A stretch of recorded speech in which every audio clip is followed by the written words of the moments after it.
जून 2013। हिमालय की ऊंची चोटियों के बीच बसा केदारनाथ धाम एक बार फिर श्रद्धालुओं से भर चुका था। मंदिर के आसपास की छोटी छोटी गलियां लोगों की आवाजों से भरी हुई थीं। दुकानों पर चहल पहल थी। घोड़े और खच्चर यात्रियों को रास्तों पर ले जा रहे थे। होटल और धर्मशालाएं लगभग पूरी तरह भर चुकी थीं। ऊपर आसमान में बादल जरूर दिखाई दे रहे थे, लेकिन पहाड़ों में ये कोई असामान्य बात नहीं थी। ज्यादातर लोगों के लिए यह एक सामान्य तीर्थ यात्रा थी, लेकिन किसी को नहीं पता था कि कुछ ही समय बाद यही जगह भारत के इतिहास की सबसे भयानक प्राकृतिक त्रासदियों में से एक की गवाह बनने वाली है। केदारनाथ समुद्र तल से लगभग 3500 मीटर की ऊंचाई पर स्थित है। चारों ओर विशाल पहाड़, नीचे बहती मंदाकिनी नदी और बीच में सदियों पुराना मंदिर। हिमालय दुनिया की सबसे युवा पर्वत श्रृंखलाओं में से एक है। यहाँ की चट्टानें अभी भी लगातार बदल रही हैं। भूस्खलन और अचानक मौसम बदलना यहाँ कोई नई बात नहीं है। लेकिन जून 2013 में जो होने वाला था वो सामान्य नहीं था। उस साल मॉनसून ने अपने तय समय से पहले उत्तर भारत की ओर बढ़ना शुरू कर दिया था। मौसम वैज्ञानिक लगातार बदलते हालात पर नजर रख रहे थे। बंगाल की खाड़ी और अरब सागर से आने वाली नमी हिमालय की ओर बढ़ रही थी। पहाड़ों के ऊपर भारी मात्रा में बादल जमा होने लगे थे। 14 जून तक उत्तराखंड के कई हिस्सों में बारिश सामान्य से कहीं ज्यादा दर्ज की जा चुकी थी, लेकिन तीर्थ यात्रा जारी थी। लोग लगातार केदारनाथ पहुंच रहे थे। मंदिर में दर्शन हो रहे थे। हालांकि स्थानीय लोगों ने बदलाव महसूस करना शुरू कर दिया था। जो लोग वर्षों से इन पहाड़ों में रह रहे थे, उन्हें बारिश का अंदाज कुछ अलग ही लग रहा था। मंदाकिनी नदी का व्यवहार बदलने लगा था। पानी पहले से ज्यादा तेज बह रहा था। नदियों और झरनों की आवाज पहले से कहीं ज्यादा सुनाई देने लगी थी, लेकिन अभी तक किसी ने इसे आने वाली तबाही का संकेत नहीं माना। 15 जून तक बारिश और तेज हो गई। पहाड़ों की ढलानों से छोटे छोटे पत्थर गिरने लगे। कई जगहों पर मिट्टी खिसकने की घटनाएं सामने आने लगी। कुछ रास्ते बाधित हो गए। फिर भी यात्रा पूरी तरह नहीं रुकी। हजारों श्रद्धालु अभी भी ऊपर की ओर बढ़ रहे थे। उन्हें क्या पता था कि अगले दिन की सुबह उनकी जिंदगी की सबसे कठिन सुबह बनने वाली है। 16 जून की सुबह बारिश अभी भी जारी थी। कई जगह बादल इतने नीचे आ चुके थे कि दूर के पहाड़ दिखाई ही नहीं दे रहे थे। ठंडी हवाएं चल रही थीं। आसमान लगभग पूरी तरह धूसर हो चुका था। मौसम लगातार खराब होता जा रहा था। मंदाकिनी नदी का जल स्तर बढ़ रहा था। उसका बहाव पहले से और ज्यादा आक्रामक दिखाई दे रहा था। लेकिन केदारनाथ में मौजूद ज्यादातर लोग अपने धार्मिक कार्यक्रमों में व्यस्त थे। ऊपर से सभी की जिंदगी सामान्य दिख रही थी, लेकिन पहाड़ों के ऊपरी हिस्सों में हालात तेजी से बदल रहे थे। केदारनाथ मंदिर के पीछे ऊंचाई पर एक हिमनदीय झील मौजूद थी। इसे चोराबाड़ी ताल या गांधी सरोवर कहा जाता है। लगातार बारिश और तेजी से पिघलती बर्फ के कारण इस झील में पानी का स्तर बढ़ता जा रहा था। नीचे मौजूद लोगों को इसका अंदाजा नहीं था। वे उस खतरे को देख ही नहीं पा रहे थे जो पहाड़ों के पीछे छिपा हुआ था। घंटे गुजरते गए। बारिश रुकने की बजाय और तेज होती गई। अब कई लोगों को चिंता होने लगी थी। कुछ होटल और धर्मशालाओं में ही रुक गए। कई लोग मंदिर परिसर के आसपास सुरक्षित जगह तलाशने लगे, लेकिन तब तक बहुत देर हो चुकी थी। प्रकृति धीरे धीरे अपनी शक्ति इकट्ठा कर रही थी। मौसम हर घंटे के साथ अधिक खतरनाक बनता जा रहा था। 16 जून की शाम आते आते हालात और भी ज्यादा गंभीर हो गए। ऐसा लग रहा था मानो आसमान लगातार पानी उड़ेल रहा हो। चारों तरफ पानी की आवाज शोर मचा रही थी और पहाड़ों से आने वाली अजीब सी गूंज पूरा वातावरण बेचैन करने लगी थी। फिर भी ज्यादातर लोग उम्मीद कर रहे थे कि सुबह तक मौसम साफ हो जाएगा, लेकिन पहाड़ों के ऊपर एक ऐसी घटना तैयार हो रही थी जो अगले कुछ घंटों में हजारों जिंदगियों को निगल जाने वाली थी। उस रात केदारनाथ में मौजूद लोगों को शायद अंदाजा भी नहीं था कि वे इतिहास के एक ऐसे अध्याय के बीच खड़े हैं जिसे पूरा देश कभी नहीं भूल पाएगा। जैसे जैसे समय आगे बढ़ रहा था, वैसे वैसे पूरे इलाके में बेचैनी बढ़ने लगी। करीब 8 बजे के बाद कई जगह बिजली की समस्या शुरू हो गई। अंधेरे और खराब मौसम ने माहौल को और भी डरावना बना दिया। रात लगभग 10 बजे के बाद आसपास के इलाकों से भूस्खलन की खबरें आने लगीं। कुछ रास्ते बंद हो चुके थे। कई यात्री जो नीचे लौटना चाहते थे अब वहीं फंसकर रह गए। धीरे धीरे लोगों को एहसास होने लगा कि वे सामान्य परिस्थिति में नहीं हैं। फिर भी किसी ने उस स्तर की तबाही की कल्पना नहीं की थी जो कुछ घंटों बाद सामने आने वाली थी।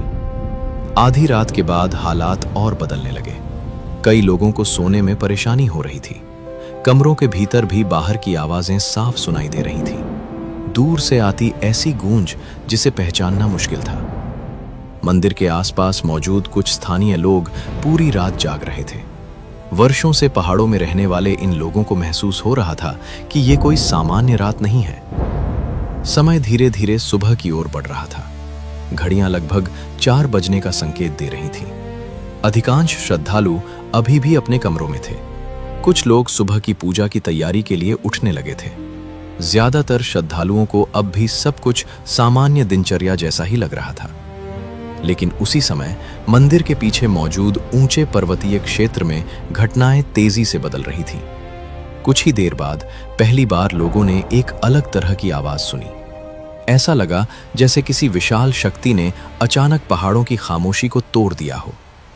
कई लोग बाहर निकल आए।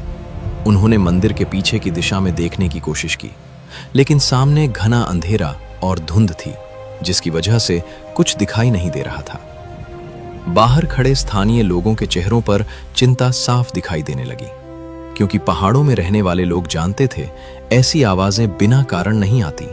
और फिर कुछ ऐसा दिखाई दिया जिसने वहां मौजूद लोगों के होश उड़ा दिए। धरती कांपती हुई महसूस होने लगी। ऊपर की ओर से एक विशाल मलबे की धारा पूरी रफ्तार से नीचे आती हुई नजर आई। उसके साथ पानी था, पत्थर थे, टूटे हुए पेड़ थे और ऐसी ताकत थी जिसे रोक पाना किसी इंसान के बस में नहीं था। चारों तरफ चीख पुकार मच गई। लोग जान बचाने के लिए इधर उधर दौड़ने लगे। केदारनाथ की सबसे भयावह सुबह शुरू हो चुकी थी। जैसे ही वो विशाल मलबे की धारा केदारनाथ में पहुंची, लोगों को संभलने का मौका तक नहीं मिला। कई लोग उसकी चपेट में आ गए। कई लोग अचानक मलबे के नीचे दब गए और कुछ ही क्षणों में पूरा इलाका अराजकता में बदल गया। इमारतें ढहने लगी। लोग अलग अलग दिशाओं में भाग रहे थे। किसी को नहीं पता था कि सुरक्षित जगह कहाँ है। जो रास्ते कुछ मिनट पहले तक मौजूद थे, अब वहां पानी, पत्थर और मलबा तेजी से बह रहा था। कई लोग अपनी जान बचाने के लिए भागने की कोशिश कर रहे थे, लेकिन पहाड़ों से उतरती उस विनाशकारी ताकत की रफ्तार इंसानों से कहीं ज्यादा थी। उस समय कोई भी ये नहीं जानता था कि अगले कुछ मिनटों में क्या होने वाला है। मलबे के साथ बहकर आ रही चीजें सिर्फ मिट्टी और पानी नहीं थी। उसमें पेड़ थे, चट्टानें थीं, टूटे हुए ढांचे थे और वो सब कुछ था जिसे रास्ते में आने पर उसने अपने साथ खींच लिया था। जिस बाजार में कल तक आवाजें गूंज रही थीं, वो अब संघर्ष का मैदान बन चुका था। उस समय चारों तरफ सिर्फ चीखें सुनाई दे रही थीं। लोग मदद के लिए पुकार रहे थे। कोई अपने बच्चे का नाम चिल्ला रहा था, कोई अपने माता पिता को खोज रहा था, लेकिन उस शोर में किसी की आवाज किसी तक नहीं पहुंच रही थी। हर कोई किसी न किसी को बचाने की कोशिश कर रहा था, लेकिन प्रकृति की ताकत इंसानी ताकत से कहीं बड़ी साबित हो रही थी। कुछ ही देर बाद एक और भयंकर गर्जना सुनाई दी। इस बार आवाज पहले से भी ज्यादा भारी थी।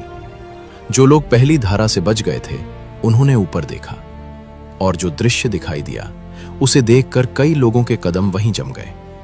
ऊपर से आता हुआ मलबा अब पहले से कहीं ज्यादा विशाल था। ऐसा लग रहा था जैसे पहाड़ का एक हिस्सा ही टूटकर नीचे आ रहा हो। उस धारा की चौड़ाई इतनी ज्यादा थी कि उसके सामने इंसान कुछ भी नहीं था। अब जो कुछ उसके रास्ते में था वो बच नहीं सकता था।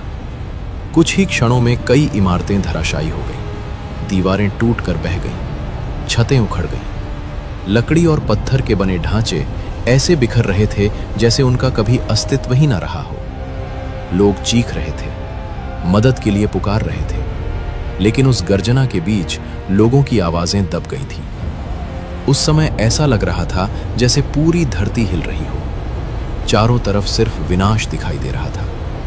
फिर एक ऐसा क्षण आया जो इस पूरी त्रासदी का सबसे चर्चित हिस्सा बन गया। ऊपर से बहकर आती एक विशाल चट्टान मंदिर के पीछे आकर रुक गई। उसका आकार इतना बड़ा था कि उसने बहते हुए मलबे की दिशा बदल दी। मलबा दोनों तरफ फैल गया और सदियों पुराना केदारनाथ मंदिर उस भीषण प्रहार के बीच भी खड़ा रह गया। लेकिन मंदिर का बच जाना इस बात का मतलब नहीं था कि सब सुरक्षित थे, क्योंकि उसके चारों ओर फैला लगभग पूरा क्षेत्र तबाह हो चुका था। जब मलबे का बहाव धीरे धीरे कम होने लगा, तब लोगों ने पहली बार अपने आसपास देखने की कोशिश की, और जो उन्होंने देखा उस पर विश्वास करना आसान नहीं था। जहां होटल थे वहां अब सिर्फ टूटे हुए पत्थर पड़े थे, जहां दुकानें थीं वहां अब मलबे का ढेर बन चुका था, जहां कुछ घंटे पहले सैकड़ों लोग मौजूद थे वहां अब सन्नाटा था। सबसे कठिन क्षण उन लोगों के लिए था जो अपने परिवार से बिछड़ चुके थे। लोग मलबे के बीच अपने प्रियजनों को खोज रहे थे। वे नाम पुकार रहे थे, आवाजें लगा रहे थे, लेकिन हर गुजरते मिनट के साथ उम्मीद कम होती जा रही थी। कुछ लोगों ने अपने हाथों से पत्थर हटाने शुरू कर दिए। उन्हें उम्मीद थी कि शायद नीचे कोई जीवित मिल जाए। समय बीतता गया, लेकिन हर गुजरते मिनट के साथ उम्मीद और चिंता दोनों बढ़ती जा रही थी। दोपहर तक तबाही की असली तस्वीर सामने आने लगी। पूरा इलाका पहचान से बाहर हो चुका था। कई स्थान ऐसे थे जिन्हें देखकर यकीन ही नहीं हो रहा था कि यहां कभी एक जीवंत कस्बा हुआ करता था। लेकिन सबसे कठिन समय अभी बाकी था, क्योंकि जीवित बचे हजारों लोग अब दुनिया से कट चुके थे। न उन्हें पता था कि नीचे क्या स्थिति है, न नीचे मौजूद लोगों को पता था कि ऊपर क्या हुआ है। केदारनाथ अब एक अलग थलग पड़ा हुआ क्षेत्र बन चुका था, और वहां मौजूद हर व्यक्ति सिर्फ एक चीज का इंतजार कर रहा था, मदद का। उनके पास न खाना था, न पर्याप्त गर्म कपड़े, न इलाज, न बाहर की दुनिया से कोई संपर्क। चारों तरफ पहाड़ थे और बीच में फंसे हुए हजारों लोग। कुछ लोग मंदिर परिसर के आसपास इकट्ठा होने लगे, कुछ सुरक्षित जगह तलाशने लगे, कुछ घायल लोगों की मदद में जुट गए।